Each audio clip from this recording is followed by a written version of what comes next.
우리가 부르는 많은 찬양들 중에 대부분은 이 시편의 일부분을 가사로 해서 쓰여진 경우가 많이 있습니다. 그래서 많은 분들이 시편이라는 것들을 생각해 보실 때 이 찬양의 시, 하나님의 속성을 기억하면서 하나님을 높이는 종류의 시가 많이 있을 거라고 생각하시는데요. 물론 그러한 종류의 시도 많이 있지만 사실 시편을 구성하고 있는 대부분의 시는 울부짖는 시입니다. 자신의 억울하거나 또 고난받는 상황, 힘든 핍박받는 상황들을 하나님께 울부짖으면서 토로하고 또 하나님의 도우심과 또 하나님의 지켜주심을 간구하며 구하는 시가 이 시편 안에는 제일 많이 들어있어요. 오늘 본문도 그 중에 하나라고 할 수 있습니다. 다윗은 물론 이 시편 40편을 보시면 특별히 오늘 본문 가운데 자신을 구원해 주시고 또 환난 가운데 지켜주신 하나님을 찬양하는 내용이 나오기도 하지만 특별히 내일 이제 보실 내용을 보시면 다시 한번 하나님께 울부짖으면서 도우심과 구원을 간구하는 내용도 나옵니다. 무슨 말일까요? 하나님께서 우리의 삶 가운데 개입하셔서 필요할 때마다 우리를 구원해 주시고 우리를 지켜주시고 보호해 주시지만 환난과 고난은 우리가 살아가는 이 땅에서 계속되고 지속된다라는 것입니다. 저는 그래서 오늘 성도님들과 함께 이 시편 40편 오늘 본문의 전반부인 1절부터 10절까지의 말씀을 함께 보면서 우리의 인생 가운데 지속적으로 또 계속해서 찾아오는 이 환난과 고난 가운데 나타내야 하는 성도의 참된 모습은 무엇인지 크게 두 가지를 나누기를 원합니다. 첫 번째로 먼저 우리는 이 지속되는 환난과 고난 가운데 하나님의 때를 기다릴 줄 아는 인내를 지녀야 한다는 것을 오늘 본문의 말씀을 통해서 우리가 배울 수 있어요. 오늘 본문 1절 말씀을 보시면 다윗은 여호와를 기다리고 기다렸다라고 말하고 있습니다. 그리고 그렇게 기다렸더니 하나님께서 그의 기도에 응답하셨다 이렇게 말하고 있어요.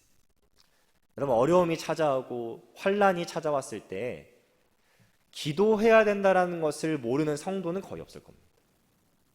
그런데 우리가 그러한 상황 가운데 올려드리는 기도의 내용을 보면 대부분 비슷해요. 우리는 뭐라고 기도하냐면 하나님의 즉각적인 반응 또는 응답을 구하는 기도를 할 때가 참 많이 있습니다. 하나님, 제가 정말 어려운 상황 가운데 있는데 지금 바로 이 문제를 해결해 주십시오. 하나님, 제가 정말 견디기 힘든 고통 가운데 있습니다. 지금 바로 그 고통을 제거해 주십시오. 하나님, 저를 지금 너무나 힘들게 하는 적들이 있습니다. 원수와 같은 자들이 있습니다. 그들을 지금 바로 가장 빠른 시일 내에 그들을 물리쳐 주십시오. 이렇게 우리는 인스턴트한 반응을 하나님께 요구하는 기도를 참 많이 드릴 때가 있어요. 물론 사람이 절박함을 느끼고 너무 큰 고통을 느끼면 그렇게 기도하는 것이 당연한 것일지도 모릅니다. 그런데 조금만 생각해 보면 이러한 기도가 문제가 될 때가 참 많다는 것을 여러분 이미 알고 계실 거예요. 어떨 때 문제가 될까요? 내가 지금 주장하고 하나님께 요구하고 있는 그 타이밍과 하나님의 전적인 지혜와 섭리 가운데 하나님께서 정하신 타이밍이 어긋나 버리면, 다시 말해서 내가 요구하고 있는 타이밍보다 하나님께서 정하시고 하나님께서 가장 귀하게 여기시는 그 타이밍이 늦어지게 되면, 더디 오게 되면 우리는 하나님을 향한 신뢰의 마음, 또 하나님께서 우리를 지켜주실 거라는, 우리를 보호해 주실 거라는 그 믿음, 그 소망이 사라지는 경우가 많이 있다는 것입니다. 그런데 오늘 본문을 보니까요, 이 저자인 다윗은 달랐던 것 같아요. 우리가 정확하게 다윗이 어떠한 상황에서 이 시편을 기록했는지 알 수 없지만 우리가 그럼에도 불구하고 정확하게 알 수 있는 것은 다윗의 삶 가운데 지속적으로 계속해서 환난과 고난이 찾아왔고요. 또 그럴 때마다 다윗은 기도하는 자였고요. 때로는 하나님께서 반응하시는 것이, 응답하시는 것이 더디다고 여길 수 있을 만큼의 타이밍의 차이가 있었지만 그럼에도 불구하고 다윗은 계속해서 기도했다는 겁니다. 인내하면서 기도했다는 거예요. 자신의 타이밍을 주장하는 것이 아니라 하나님의 그 온전한 타이밍을 기다리며 기도했다는 거예요. 왜 우리는 이렇게 다윗과 같이 영적인 인내를 갖고 기도하는 것이 중요할까요? 그 이유는 너무나 간단합니다. 나의 타이밍과는 다르게 하나님의 타이밍은 단 한 번도 실수가 없기 때문입니다. 단 한 번의 실패도 없고 가장 완벽하고 온전한 타이밍이기 때문이죠. 여러분 성경을 보시면 이거 맞는 타이밍인가 라고 우리에게 생각하게 만들 정도로 이상하게 느껴질 만한 하나님의 타이밍들이 있어요. 여러분 잘 생각해 보십시오. 왜 하나님께서는 모세가 80세나 될 때까지 하나님께서 모세를 사용하지 않으셨는가? 왜 80세나 돼서야 모세를 사용하셨는가? 더 젊을 때, 더 힘 있을 때 모세를 사용하셨으면 더 좋지 않았을까? 우리는 인간적인 시야로 생각해 볼 수 있습니다. 왜 하나님께서는 이스라엘 백성들을 애굽에 400년이나 있게 하셨을까? 아니, 그들로 하여금 좀 깨우치게 하시기 위함이라면 조금만 더 좀 줄여주시면 좋지 않았을까? 택함 받은 백성인데. 우리 인간적인 생각으로 생각해 볼 수 있는 것이죠. 왜 광야에서 40년 동안 머물게 하셨을까? 아니, 하나님께서 약속의 땅, 그 가나안 땅에 바로 들어갈 수 있도록 은혜를 주셨으면 더 좋았을 텐데 왜 하나님께서는 그렇게 일하셨을까? 부터 해서 셀 수 없는 질문들을 창세기부터 요한계시록까지 할 수 있습니다. 그리고 궁극적으로 예수 그리스도의 오심에 대해서 질문할 수 있어요. 왜 예수님께서는 대략 2000년 전에 이 땅에 오셔서 그 전에 온 사람들, 또 그 이후에 온 사람들에게 혼란을 주셨는가? 라고도 생각해 볼 수 있습니다. 여러분, 근데 이러한 질문들을 우리가 할 수는 있겠지만, 인간적인 생각과 마음으로 해볼 수는 있겠지만, 이 질문들은 사실 크게 의미가 없습니다. 왜냐하면 이 질문들을 할 때 우리의 마음 가운데 내재되어 있는 전제는 무엇이냐면, 나의 타이밍이 하나님의 타이밍보다 뭔가 더 나을 수도 있을 거라는 그런 교만한 인간적인 마음이 들어있다라는 거예요. 그런데 다윗은 정확하게 알고 있어요. 그러한 질문들이 무의미하고 나의 타이밍보다 하나님의 타이밍이 훨씬 더 위대하고 완전하고 실패가 없다는 것을. 그래서 여러분 5절 말씀 한번 보시죠. 여호와 나의 하나님이여 주께서 행하신 기적이 많고 우리를 향하신 주의 생각도 많아 누구도 주와 견줄 수 없나이다. 내가 널리 알려 말하고자 하나 너무 많아 그 수를 셀 수도 없나이다. 그 누구도 하나님과 견줄 수 있는 사람이 없다는 것입니다. 저는 남편의 구원을 위해서 수십 년간 기도한 한 권사님의 이야기를 알고 있습니다. 아내가 교회를 간다는 이유로 너무너무 괴롭혔던 분이에요. 그 남편은 폭행과 폭언을 일삼았던 분이고 수십 년 동안 아내를 정말 힘들게 했던 분입니다. 그런데 참 신기하게도 이 권사님은 남편을 위해서 기도하는 분이었어요. 그렇게 고통 가운데 있는데도 남편을 위해서, 남편의 구원을 위해서 기도하는 분이었습니다. 왜 수십 년 동안 남편의 구원을 위해서 기도하는데 하나님께서 응답하지 않으시는가? 아마 권사님은 너무나 많이 질문하셨을 수도 있어요. 그럼에도 불구하고 인내하며 하나님께 기도했던 너무나 아름다운 권사님이셨어요. 근데 이 남편분이 중병에 걸리셔서 이제 죽음을 얼마 남겨두지 않은 시점에 와 있었습니다. 그리고 권사님은 마지막 소망을 가지고 이제 목사님들을 불러서 복음을 전하게 하고 또 기도받게 하셨어요. 근데 놀랍게도 그때 남편분은 그 데스베드에서 죽음을 앞둔 그 침상에서 복음을 받아들이고 하나님의 자녀가 되고 천국 백성이 되었습니다. 여러분, 누군가는 거기서 질문할 수 있어요. Why? 왜 그때? 수십 년 전으로 돌아가서 그 결혼 생활이 시작되기 전에 아니면 그 시작되고 나서 바로 직후에 구원받아 정말 아름다운 고통 없는 그런 아픔 없는 결혼 생활을 하셨으면 얼마나 더 좋았을까? 하나님 왜 지금 구원하셨어요? 라고 우리는 질문할 수도 있어요. 그런 질문할 필요가 없는 거예요. 하나님께서는 가장 완전한 타이밍에 가장 온전한 때에 그렇게 은혜를 베풀어 주신 것이기 때문입니다. 그래서 우리는 기다릴 줄 알아야 합니다. 다윗은 기도하는 가운데 단순히 기도하는 것에서 그치는 것이 아니라 기다릴 줄 아는 사람이었어요. 환난과 어려운 상황이 계속해서 찾아오지만 그리고 하나님께서 인스턴트ली 반응하지 않으시고 응답하지 않으시는 것처럼 느껴지지만 그 가운데서도 분명한 하나님의 뜻이 있을 거라고 믿고 기다릴 줄 아는 사람, 그 사람이 바로 다윗이었습니다. 그 믿음이 있었기 때문에 우리는 그 다윗도 계속해서 간구할 수 있었던 것이죠. 그리고 그 가운데 오늘 본문 2절과 3절에 나오는 것처럼 다윗은 이런 은혜들을 경험하게 되는 거예요. 기가 막힐 웅덩이와 수렁에서 끌어주시는 은혜, 발을 반석 위에 두시는 은혜, 걸음을 견고하게 하시는 은혜, 하나님께 우리를 찬송을 입에 두시는 은혜, 이런 은혜들을 다윗에게 경험케 하신 것입니다. 여러분, 환난과 고난 가운데 우리는 기도해야 합니다. 그런데 기도하는 것에서 그치는 것이 아니라 기도하며 기다릴 줄도 알아야 합니다. 그럴 때 우리보다 훨씬 더 지혜로우시고 뛰어나신 하나님께서 가장 온전한 타이밍에 우리의 기도에 응답하시고 우리와 동행해 주실 줄을 믿습니다. 두 번째로 우리는 지속되는 환난과 고난 가운데 우리를 구원해 주시는 하나님을 기쁘시게 하는 것을 즐기는 자들이 되어야 해요. 오늘 본문 6절의 말씀을 한번 보실까요? 6절 말씀 우리 한 목소리 읽어보겠습니다. 시작. 주께서 내 귀를 통하여 내게 들려주시기를 제사와 예물을 기뻐하지 아니하시며 번제와 속죄제를 요구하지 아니하신다 하신지라. 여기서 보면 하나님께서는 제사와 예물을 기뻐하지 않으시고 또 번제와 속죄제를 요구하지 아니하신다, 다윗이 고백하고 있습니다. 여러분 좀 이상하시죠?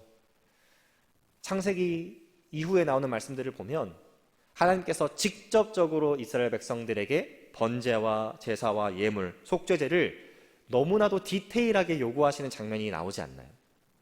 율법을 통해서 하나님께서는 이스라엘 백성들에게 이미 이와 관련된 많은 지시들, 명령들을 주셨습니다.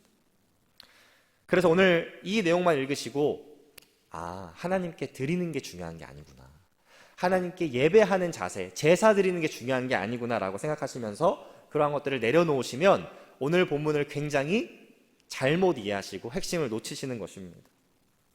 오늘 이 말씀을 우리가 제대로 파악하기 위해서는 8절로 좀 넘어갈 볼 필요가 있어요. 8절 말씀. 8절 말씀에 보시면 나의 하나님이여 내가 주의 뜻 행하기를 즐기오니 주의 법이 나의 심중에 있나이다 하였나이다. 다윗이 이렇게 말하고 있습니다. 이것들을 종합해보면 무슨 말일까요?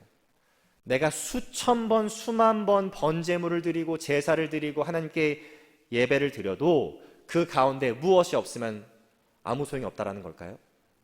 그 가운데 정말 주님을 사랑하는 마음, 주님의 뜻을 행하기를 즐기며 기뻐하는 마음, 자원하는 마음이 없다면 그 모든 것들이 껍데기일 뿐이고 의미가 없다라는 것을 다윗이 지금 고백하고 있는 것입니다. 저희 아들이 이제 2살 반이 좀 넘어가면서 의사소통이 되기 시작했습니다. 대화가 되기 시작했어요. 그런데 부모님들은 다 아시겠지만 여러분, 자녀들이 부모의 마음대로 다 부모를 기쁘게 하나요? 그렇지 않습니다. 정말 부모의 마음을 몰라줄 때가 많이 있죠. 제가 이제 화요일날 새벽에 설교니까 보통 저는 이 설교 마무리를 월요일에 또 제가 쉬는 날이기 때문에 그때 합니다.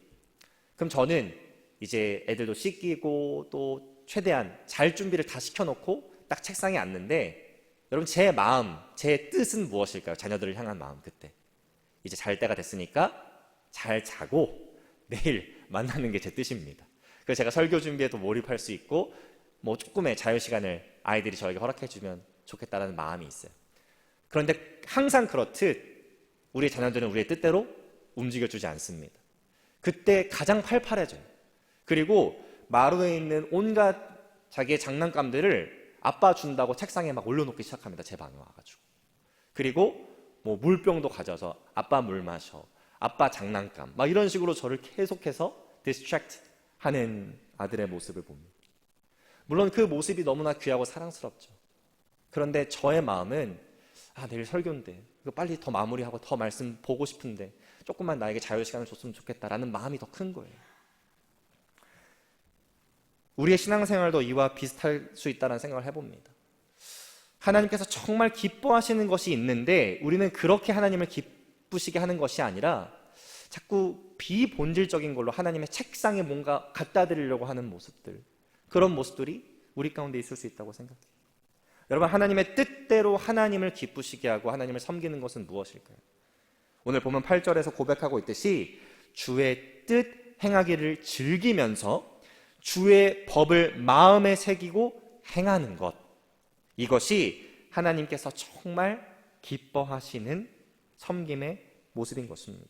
그리고 더 나아가서 9절과 10절을 보시면 그 하나님께서 구원하신 소식을, 하나님의 성실과 구원을 선포하고 사람들에게 전하는 것, 이것이 하나님께서 정말 기뻐하시는 우리의 섬김의 모습인 거예요.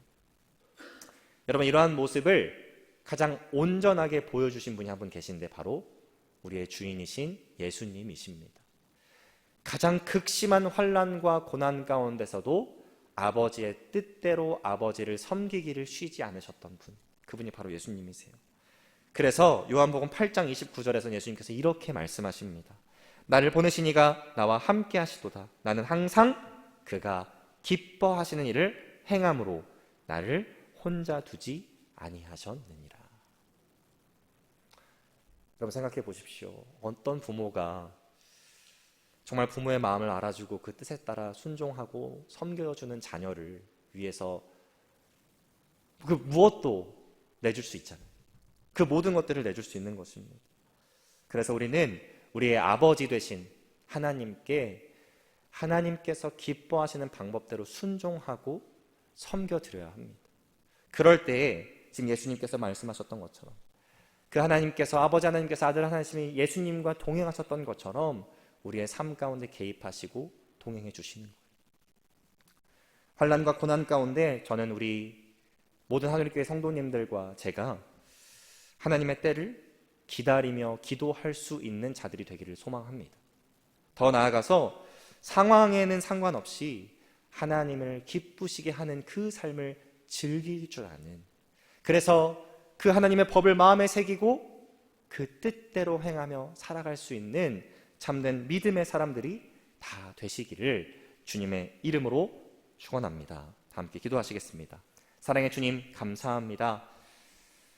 오늘 다윗의 고백을 통하여서 지속되고 또 계속되는 환난과 고난 가운데 우리가 나타내야 하는 모습이 어떠한 것인지를 깨닫게 하심에 감사합니다. 하나님, 우리가 그럴 때 기도해야 된다는 것을 알지만 때로는 우리가 인내하지 못하고 기다리지 못하며 하나님의 즉각적인 응답과 반응을 바라며 하나님을 신뢰하지 못할 때가 많이 있음을 고백합니다. 하나님, 우리의 타이밍보다 더 위대하신 하나님의 타이밍을 기다릴 줄 아는 성숙한 믿음을 우리에게 허락하여 주옵소서. 또한 하나님, 우리는 지속되는 환난과 고난 가운데 낙심하고 낭망하고 절망하는 것이 아니라 그럼에도 불구하고 우리를 구원하시는 하나님을 어떻게 기쁘시게 해드릴까 고민하며 하나님의 뜻대로 하나님을 섬겨드릴 수 있는 것을 즐기는 자가 되기를 소원합니다. 하나님, 우리의 인간적인 마음으로는 불가능하오니 우리에게 지혜와 능력과 힘을 더하여 주셔서 그 어떠한 상황에 있을지라도 하나님의 뜻대로 하나님을 섬기는 것을 가장 즐기는 자들이 바로 우리 모두가 되게 하여 주옵소서. 감사드리며 예수 그리스도의 이름으로 기도합니다.